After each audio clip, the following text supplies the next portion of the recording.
우리가 하나님의 약속이 이루어지는 삶을 살려면 반드시 하나님에 대한 완전한 믿음이 전제되어야 합니다. 그래서 하나님께서 이스라엘 백성을 가나안 땅에 들여보내시기 전에 먼저 이스라엘 백성들의 믿음을 일으키는 일을 하셔야 했습니다. 하나님께서 가나안 땅에 들여보내시고 그들을 그 땅을 점령하게 하실 것이라고 믿어져야 그들이 요단강을 건널 수 있지 않겠습니까? 또 요단강을 건너서 가나안 땅으로 들어가야 하나님이 그 가나안 땅을 이스라엘 백성에게 주실 수 있잖아요. 믿음이 없으면 하나님의 약속이 있어도 하나님은 그것을 우리에게 그대로 이루실 수가 없는 겁니다. 그래서 여호수아 1장에서 하나님께서 먼저 여호수아의 믿음을 일으키시는 일을 하신 거죠. 그러나 여호수아만 믿음을 가졌다고 해결될 문제가 아닙니다. 그래서 하나님께서 이스라엘 백성들의 믿음을 일으키는 일을 하셔야 했습니다. 여호수아가 아주 확신을 가지고 우리가 이제 가나안 땅에 들어갑시다 해도 이스라엘 백성들이 두려워서 가나안 땅 들어가는 일을 주저하면 그러면 하나님의 약속을 이룰 수 없는 거죠. 그래서 이스라엘 백성들의 믿음도 하나님이 일으키셔야 했던 겁니다. 그래서 정탐꾼 둘을 여호수아가 가나안 땅에 들여보냅니다. 보고 믿음을 가지라는 거죠. 믿어져야 믿음이니까 정탐꾼을 통해서 실제로 어떤 일이 일어나고 있는지를 보라는 거죠.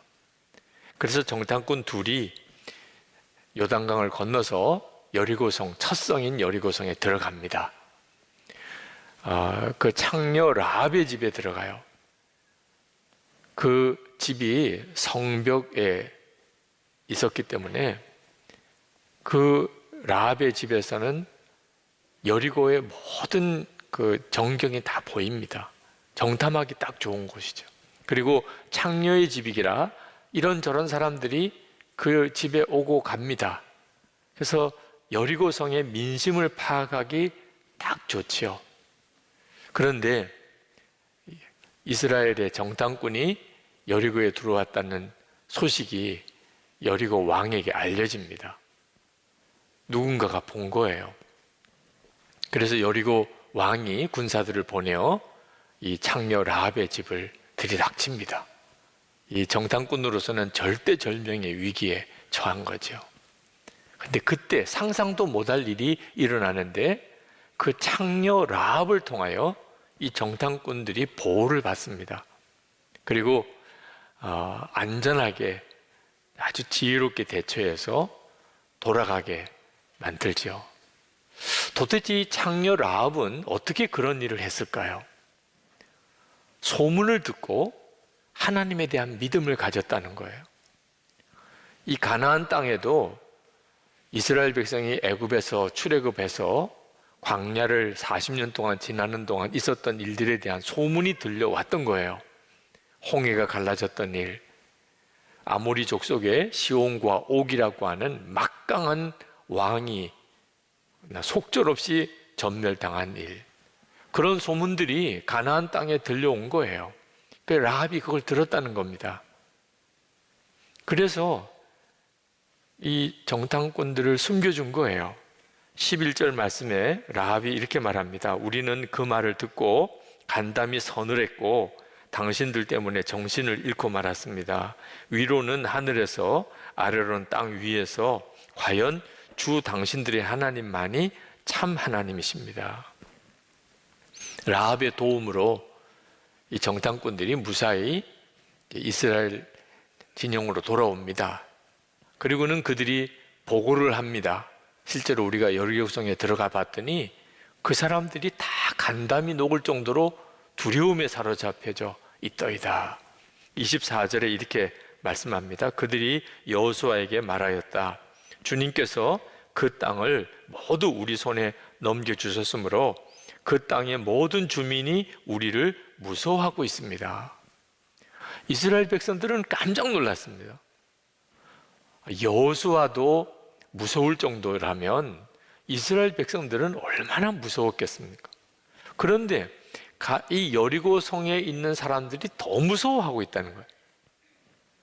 그때 이스라엘 백성들의 믿음이 확 일어납니다. 그럼 우리가 들어가면 점령할 수 있겠구나. 이건 엄청난 일이에요. 믿음이 바뀐다는 거.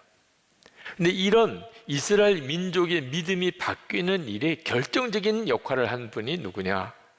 창녀 라합입니다.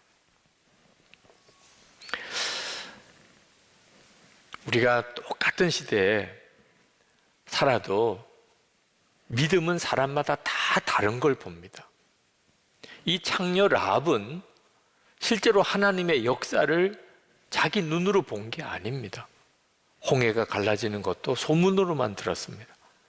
아모리의 시온과 옥 왕이 전멸당한 것도 소문으로만 들은 겁니다. 이 창녀 라합이 만나를 먹은 것도 아니고 불기둥, 구름기둥을 본 것도 아닙니다. 그런데 믿은 거예요. 신분도 창녀였습니다. 도무지 믿음이라고는 가질 수가 없을 유형의 사람입니다. 그런데 그 소문 듣고 믿었다는 거예요. 그런데 여호수아는 모세의 시종으로 40년 동안이나 그 엄청난 기적을 다 보았습니다. 홍해가 갈라지는 것도 보았고, 그리고 불기둥, 구름기둥, 매일같이 먹는 만나, 반석에서 터져나오는 물, 그 모든 걸 바로 모세 옆에서 다 본 사람입니다. 그런데도 여호수아는 무서웠습니다. 이스라엘 백성들도 불기둥, 구름기둥으로 인도함을 받고 있었고, 그날도 아침에는 만나를 먹었습니다. 하나님의 율법의 말씀도 받았어요. 그런데 이스라엘 백성들이 가나안 땅 들어가기를 무서워했었습니다. 정말 믿어도 잘 믿을 것 같은 사람은 두려워 떨고, 도무지 믿음이 없을 것 같은 사람은 자기 목숨을 거는 믿음을 가졌다. 신앙에도 엘리트가 있다면 저 같은 사람일 겁니다. 목사 중에 3대째 목사, 예수를 믿은 지로 따지면 4대째예요. 그러니 정말 좋은 믿음 가진 모든 여건이 다 갖추어진 사람이죠. 그런데 저는 참 믿음이 형편없었어요.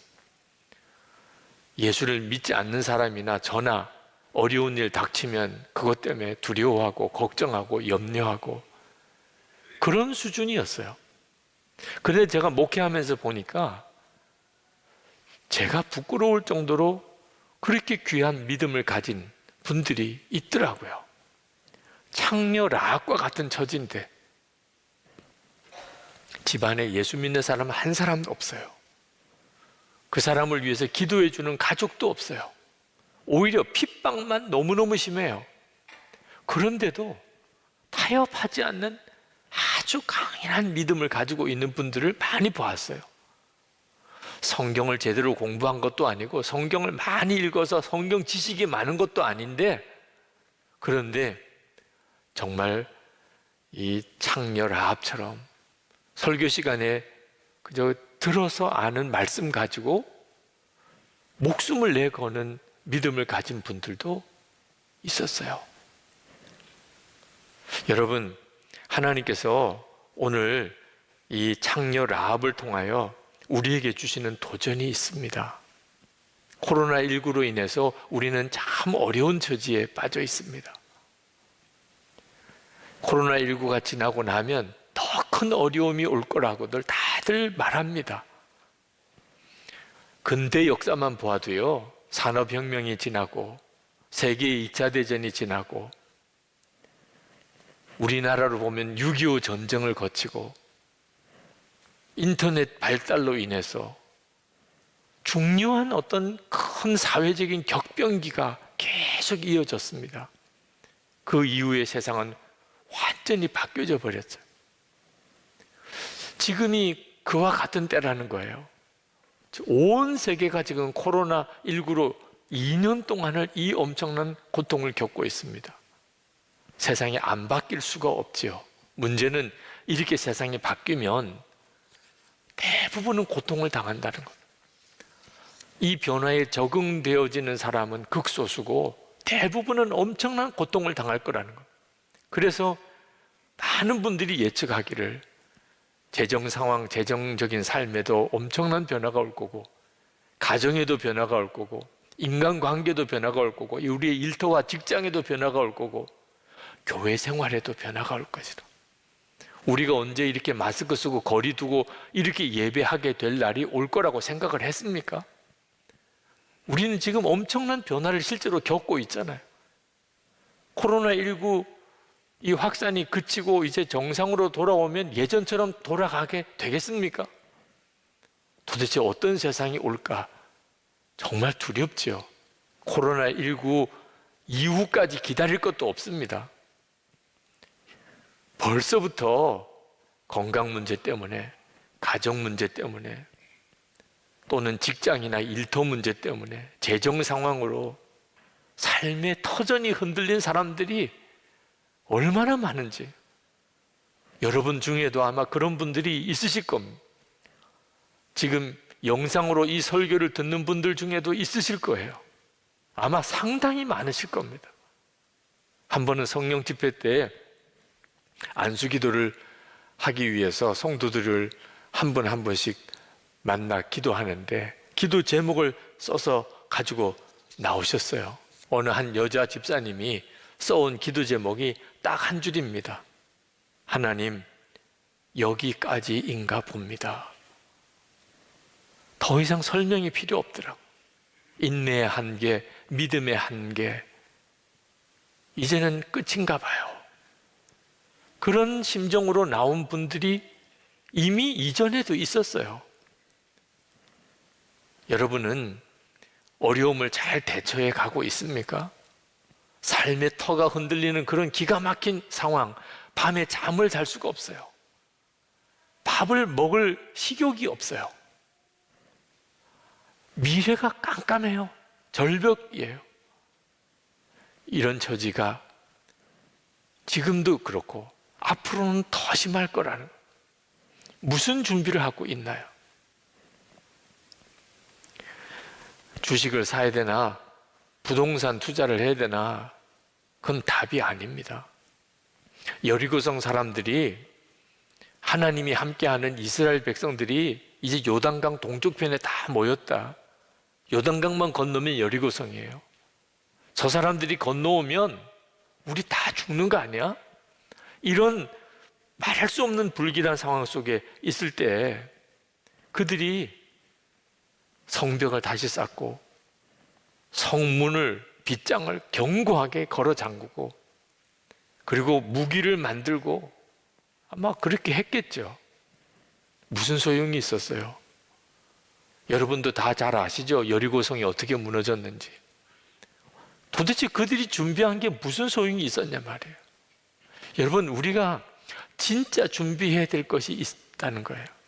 하나님은 오늘 여호수아 2장을 통하여 코로나19 이후로 인하여 걱정하고 두려워하는 우리들에게 주시는 메시지가 있어요. 라합에게서 믿음을 배우라는 것. 도대체 우리가 라합에게서 무슨 믿음을 배워야 하는 거죠? 라합이 어느 날 어떤 낯선 나그네 두 사람이 자기 집에 들어왔어요. 창녀의 집이니까 뭐 이 사람 저 사람 다 들어오죠. 그런데 라합이 직감적으로 이 사람이 이스라엘 정탐꾼이구나 알았어요. 뭐라고 설명할 수 없는 어떤 예감이죠. 라합은 이미 하나님이 계시고 여호와 하나님이 계시고 그들이 이스라엘 백성을 홍해를 건너게 하시고 그리고 이 가나안 땅까지 이끌어 오신다는 소문을 듣고 있었어요. 이제 그들이 넘어오면 여리고 성도 가나안 땅도 다 무너질 거다. 그런 믿음이 생겼어요. 그런데 그 가나안 정탐꾼이 온 거예요. 그때 라합의 마음에 지금이 죽고 사는 결정을 해야 될 때다. 이 정탐꾼들을 품어주면 자기가 죽을지도 몰라요. 그렇지 않겠어요? 그런데 그는 그 정탐꾼을 숨깁니다. 그리고 쫓아온 군사들을 회유해서 방금 나갔다고 쫓아가 보라고. 그래서 그 군사들을 따돌립니다. 정말 목숨을 거는 일을 하는 거예요. 왜? 하나님을 믿어야 산다고 그렇게 결정이 된 거예요. 하나님을 믿으면 살고 하나님 믿지 못하면 죽는다. 그 결단이 온 거예요. 그리고 그 정탐꾼들을 다시 돌려보낼 때 부탁합니다. 이제 당신들이 여리고성을 반드시 무너뜨리고 점령할 텐데 우리와 우리 가족을 반드시 살려주시오. 라합이 그렇게 했던 것을 배우라는 거예요. 그 정탐꾼들이 그 라합에게 당부합니다. 우리가 당신을 반드시 지켜줄 텐데 이거 하나만큼은 반드시 지키라. 그 말씀이 18절입니다. 우리가 이 땅으로 들어올 때에 당신이 우리를 달아내렸던 그 창문에 이 홍색 줄을 메어 두시오. 그리고 당신의 아버지와 어머니와 오라버니들과 아버지 집안의 모든 식구를 다 당신의 집에 모여 있게 하시오. 정탐꾼이 제시한 답이 뭡니까? 소속을 분명히 하라는, 도대체 당신이 누구 소속인지 분명히 하라는 거예요. 우리는 하나님을 믿는 사람입니다. 아주 공개적으로 드러내라. 표식이 분명히 있어야 된다. 창문 틀에 홍색 줄을 달아매라. 누구도 다 볼 수 있게끔 하라. 이스라엘 백성이 출애굽할 때 하나님께서 말씀하셨어요. 어린 양을 잡아 너희 집 문 인방과 문설주에 다 바르라. 온 집의 문에 피칠을 하라. 어린 양 피로.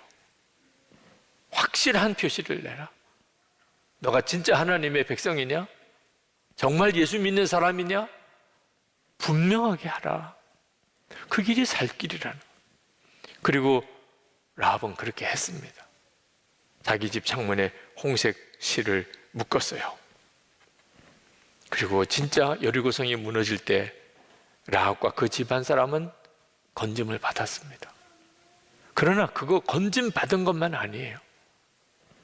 그 이후에 그 정탐꾼 중에 한 사람이었던 살몬, 유다 지파의 살몬과 결혼을 합니다. 근데 그 살몬이 누구냐? 예수님의 족보에 들어있는 조상이에요. 예수님의 족보에 올라간 여인이 된 거예요. 창녀였는데 그는 이방인으로 가나안 땅에 창녀였는데 예수님 족보에 올라간 여인이 돼. 여호수아도 예수님의 족보에 이름이 올라가지 않았어요. 목숨을 걸고 나는 하나님 백성이라, 나 하나님 믿을 거다, 그랬던 그 결단이 그를 살린 거예요. 도대체 우리가 라합에게서 뭘 배워야 하는 거죠? 여러분이 예수 믿는 것을 분명하게 하라는 거예요. 많은 사람들 앞에 여러분이 도대체 누구 소속인지 분명히 하라는 거예요.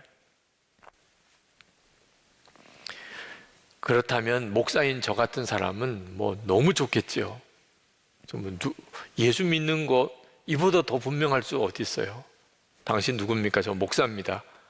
그럼 뭐 당연히 예수님 믿겠지요. 근데 그렇지 않더라고요. 말씀을 준비하는데 저에게 더 필요한 말씀이더라고요.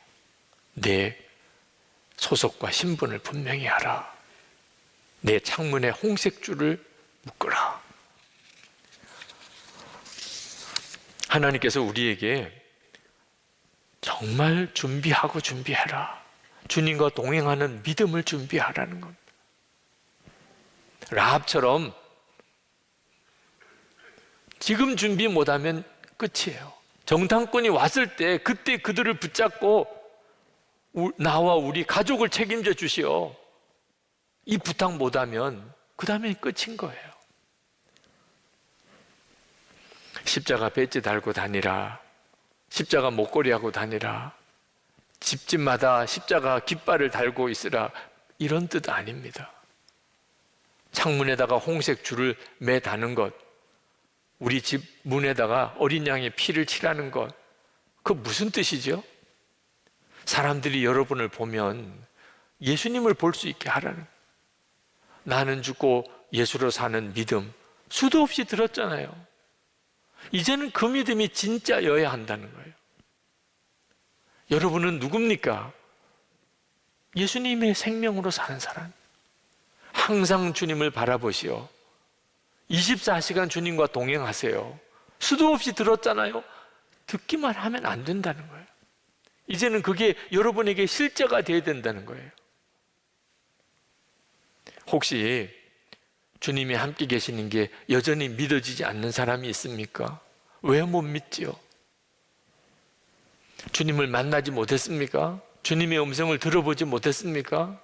여러분에게 뭐 특별한 성령의 체험이 없었습니까? 여러분, 라합을 보세요. 라합은 하나님에 대한 소문만 들었다니까. 라합이 여러분에게 뭐라고 하실 줄 들어보셨습니까? 나는 소문 듣고 믿었어. 소문 듣고. 우리에게는요, 안 믿기가 어려울 만큼 엄청난 역사가 있어요. 라합과 비교하면 더 그렇습니다. 우리는 기적 중에 기적의 주인공이에요. 지옥에 갈 수밖에 없는 자였잖아요. 그런데 예수님을 믿고 하나님 자녀가 되었어요. 그런 은혜 안 받은 사람 있습니까? 기적 중에 기적의 주인공이에요. 하나님의 말씀, 주님의 음성을 못 들었다고요? 여러분의 눈으로 분명히 읽을 수 있는 하나님의 말씀이 이렇게 책으로 엮어져서 여러분의 손에 있어요. 얼마든지 읽을 수 있잖아요. 라합이 보면 기절초풍할 일이에요.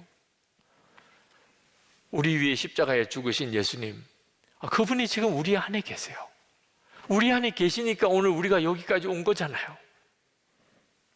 정말 안 믿기가 어려울 정도예요. 우리 주님께서 라합을 보고 믿음을 배우라. 찰스 스펄전 목사님, 보통 유명한 분 아니죠.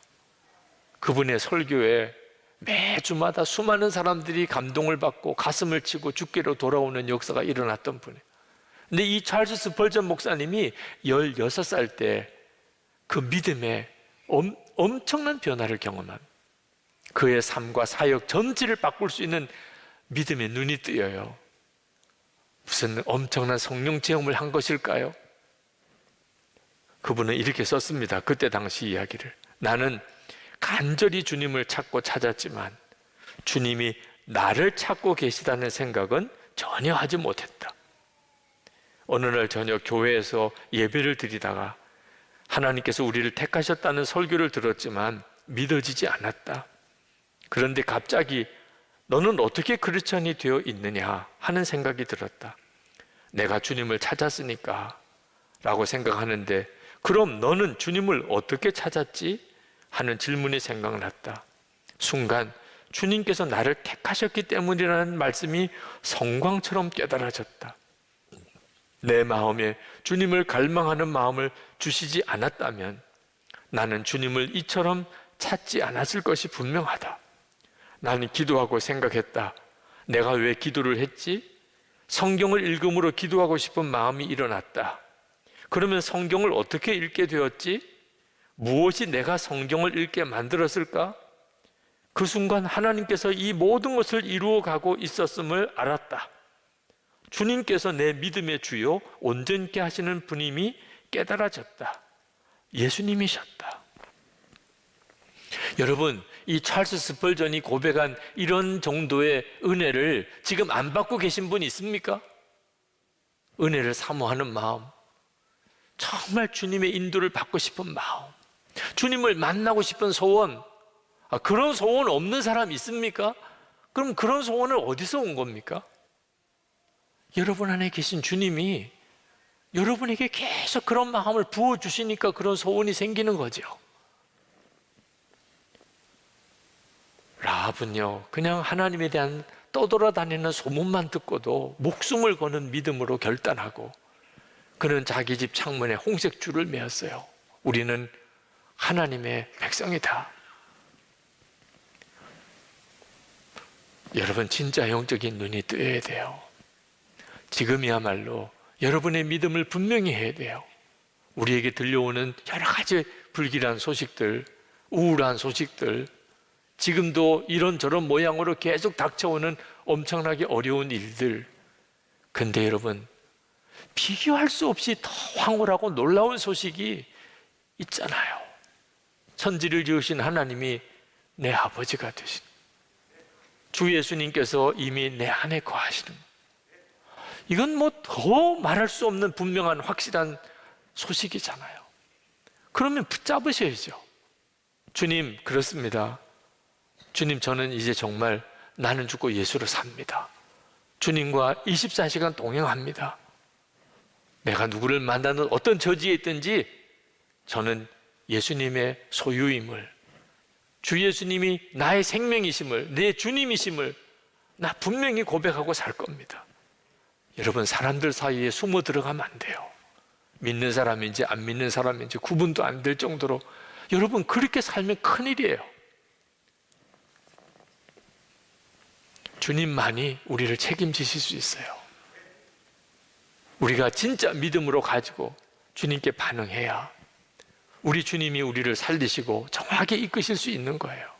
여러분은 지금 이 시대에 여러분의 가정에, 여러분의 일터에 라합이에요. 그렇게 되셔야 돼요. 그래야 가족도 살리고 우리 주변에 정말 구원해야 될 자들 다 구원할 수 있다니까요. 주 예수님만 붙잡으셔야 돼요. 주님과만 동행해야 합니다. 그걸 지금부터 훈련해야 돼요. 언제 다시 우리가 이제 아무 거리낌 없이 다 모일 수 있는 때가 오겠죠. 그러나 이미 그때는 예전에 우리 교회가 아니게 됩니다. 아마 이 자리에 계속 안 나오실 분들도 많으실 거예요. 그동안 한 2년을 지난 동안 믿음 다 잃어버린 분들도 있을 거예요.